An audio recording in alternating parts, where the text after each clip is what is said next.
like family.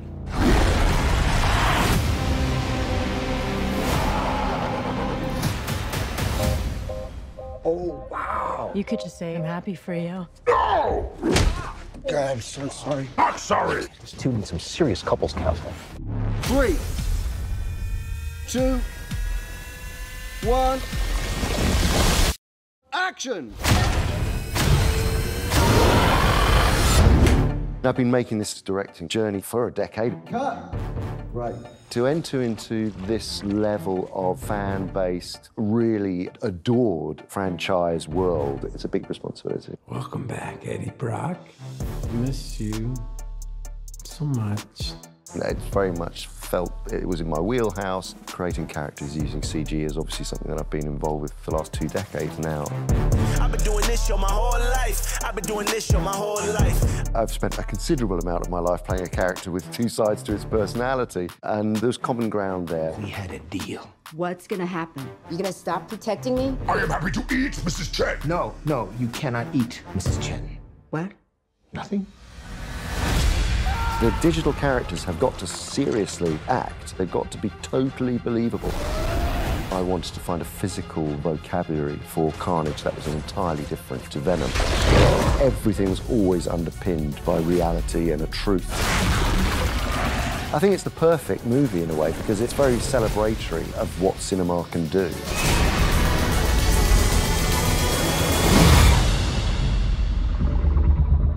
Welcome back, everyone. This is my new Venom Let There Be Carnage video. They dropped some new footage in Andy Serkis talking about the movie. There's a couple of minor Easter eggs here and Spider-Man references people were asking about that I'll explain. And they kind of backdoor confirmed Tom Hardy's Venom showing up inside the Morbius movie in a slightly different way. If you're brand new to the channel, be sure to subscribe to get all the videos. I know everyone's asking about the Spider-Man No Way Home trailer. There's all these rumors. I'll address that at the end of the video, too. We are entering prime Spider-Man season between Venom Let There Be Carnage, Spider-Man No Way Home, then we have the Morbius movie coming in January, and then Spider-Man Into the Spider-Verse 2 also coming out next year.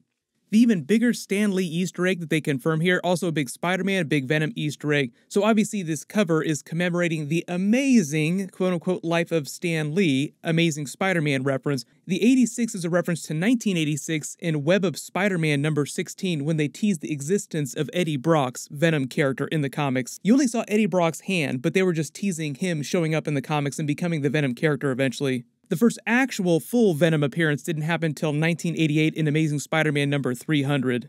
But we get a little bit of new footage with Andy Serkis talking about Venom Let There Be Carnage, talking about entering the Spider-Man franchise that already has a very, very large fan base and likening that to the same responsibility that they all felt working on the Lord of the Rings movies and the Hobbit movies.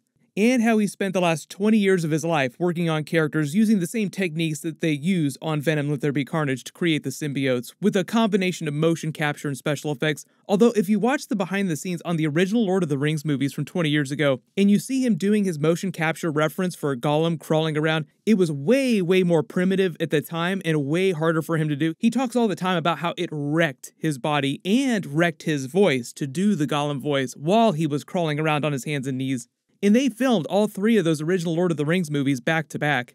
When he compares the Gollum character being similar to Venom and the Carnage symbiotes because they all have multiple personalities, during the movie he's mostly talking about Eddie and the Venom symbiote at the beginning of the film because their relationship has deteriorated. It feels very much like a dual personality because they want completely separate things. As we saw in the last big trailer, the Venom symbiote is fighting him. It says it's born to be a predator. It wants to do what it was meant to do, go around eating people and not giving an F about humans. Being pure id, just giving into all its baser animal instincts, just doing the first thing that pops into its head in any given moment. And Eddie's trying to live this relatively normal life. He's working for the Daily Bugle. They actually recently confirmed J. Jonah Jameson would appear in the movie. We all expected him to show up at some point, so it's not quite as big a surprise. Clearly he's writing this article about Cletus Cassidy, who's trying to sort of draw him in because Cletus is obsessed with Eddie. He keeps sending him these notes written in his own blood. The whole idea with that is that there's all these people that he killed in bodies that they never found. So that's how he tempts Eddie into coming to write this article about him. The whole thing with Patrick Mulligan during the trailer, because he does eventually become the Toxin character in the comics. The Toxin symbiote is the offspring of the Carnage symbiote. Maybe eventually they'll work up to that in the Venom sequels. It sounds like they want to do as many different symbiotes as they can. But because he gets so pissed off during the trailer reading all these articles that Eddie Brock is writing about Cletus Kasady, it sounds like he was the detective that originally put Cletus Kasady in prison. And now learning that there are all these bodies that are hidden all over the place that they never found, that the police never found, it makes him look really bad.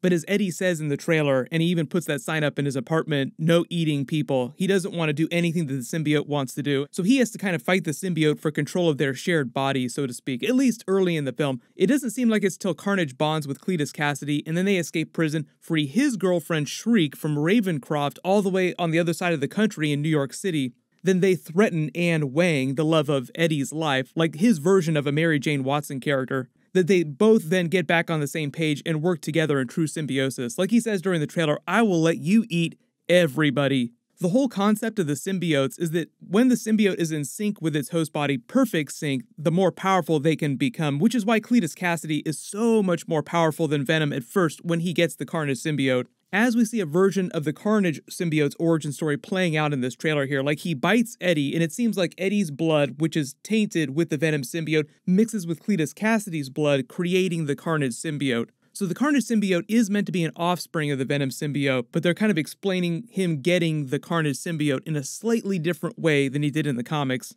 But the whole idea that the symbiote wants to act on pure impulse, become utter chaos, and Cletus Kasady represents that. He wants utter chaos, as he mentions a couple times in the trailer. So they are fully in sync with each other when they bond, making them crazy OP.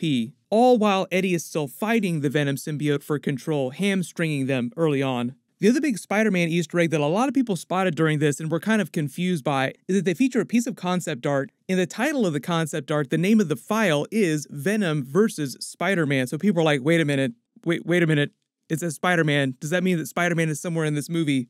But what's actually going on here, and this sort of corroborates what the Sony president said about the movie earlier, referencing Spider-Man and how he sort of figures into the grand scheme of things, and what Tom Hardy has said about Spider-Man, what Andy Serkis has said about Spider-Man in the trailer, because there are other big Spider-Man Easter eggs, like the Daily Bugle logo is from the Tobey Maguire Spider-Man movies, and there are several points in the trailer where you see spiders specifically referenced. But what's actually going on here, if you actually read the file name, it says George Evangelista, Venom versus Spider-Man. This is actually based on concept art that a fan did a while ago, that a concept artist just did on his own before the movie ever came out. And it sounds like what may have happened is that he himself, like the concept artist, got to work on Venom Let There Be Carnage and was using some of his earlier concept art as a reference for this. So it doesn't mean that Spider-Man is going to fight Venom during the movie. It's just concept art that he did a long time ago, and that's just what he named that file. They're using concept art for a reference in a slightly different way, in a different context, because it's Venom versus Carnage instead of Venom versus Spider-Man. But what the Sony president has said, though, is that the movie is supposed to be so good that you don't miss Spider-Man, as in he's probably not going to appear in the movie, with the exception maybe they just reference a lot of Spider-Man Easter eggs, like in the background. But Tom Holland himself probably isn't going to show up as Peter Parker or Spider-Man, other than maybe sort of a post-credit scene reference of the idea that eventually there's this multiverse out there and eventually they'll cross over.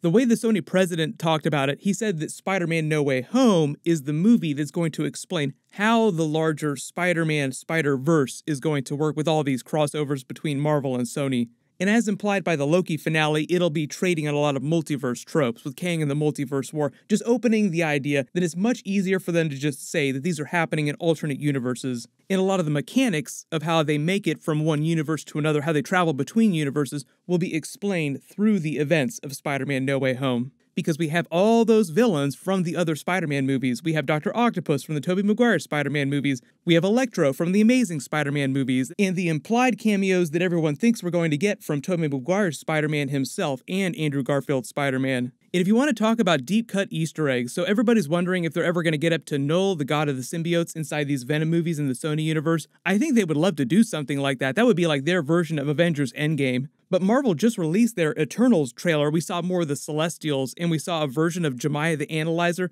There's actually a theory in the comics that it is actually Nowhere, the head of the dead Celestial, that was actually killed by Null, god of the symbiotes. So even though they're not going to do this in the movies anytime soon, it is a cool connection between all these different things that are happening in these different movies.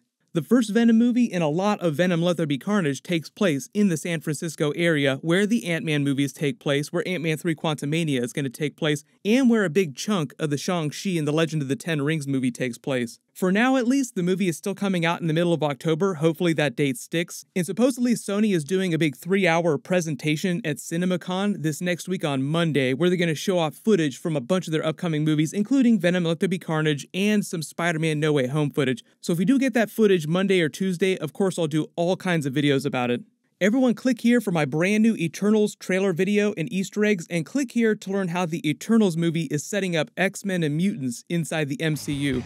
Thank you so much for watching, everyone stay safe, and I'll see you guys in the next video.